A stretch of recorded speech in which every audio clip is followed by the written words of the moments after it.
Miss হবে না আপনার পছন্দের টিভি শো। দেখুন জি5 অ্যাপে একদম ফ্রি। আপনি দাঁড়িয়ে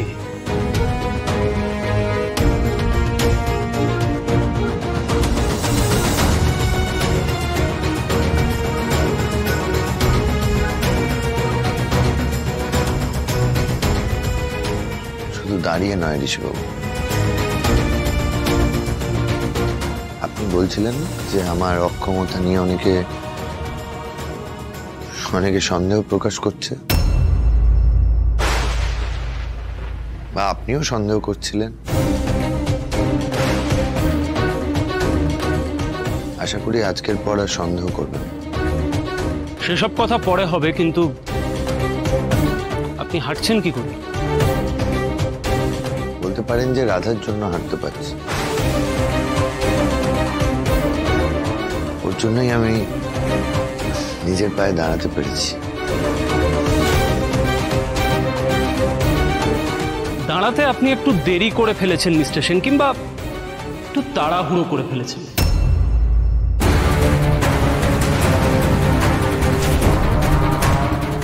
আপনি ভুলে গেলেন কি করে যে কয়েকদিন আগেই আপনার একটা স্টেটমেন্ট রেকর্ড করা হয়েছে এই ব্যাপারে? গতকাল কোর্ট থেকে স্টে অর্ডার পাওয়ার পরে আজ হঠাৎ করে আপনি দাঁড়িয়ে পড়লেন। চমৎকার।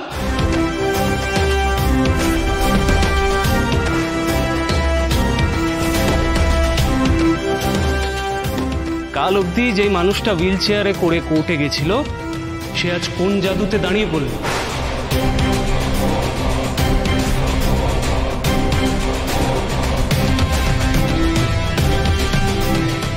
আপনার কি মনে হয় এরপর কি হবে? এরপর সবার সন্দেহ আপনার ওপর হবে। সবাই এবার বলবে আপনি সত্যি সত্যি নাটক করেছেন।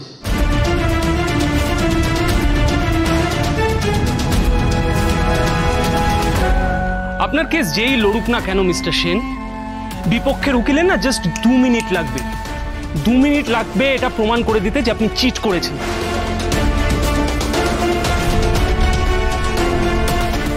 সিম্প্যাথি আদায় করে আপনি কোর্টকে মিসগাইড করেছেন।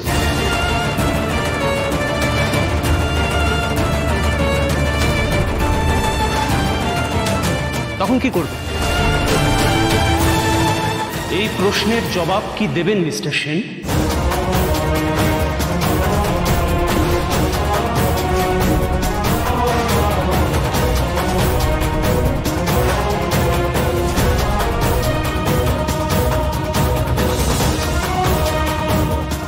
জবাব আমি নিজেই ঋষি। একবার যখন আমি উঠে দাঁড়াতে পেরেছি, তখন আর আমার কাউকে লাগবে না। হ্যাঁ, স্টিক নিয়ে চলাফেরা করছি ঠিকই, কিন্তু আদিত্য সেন যখন একবার চলাফেরা করতে পারছে, তখন তার শত্রুদের আর নিশ্চিন্তে থাকা উচিত নয়।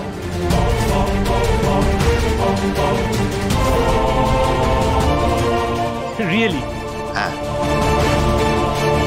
এবার আমি নিজেই প্রমাণ করব যে আমি নির্দোষ। কোনো উকিল থাকলেও ভালো, না থাকলেও ভালো। আর এই কথাটা আদিত্য সেন দিচ্ছে।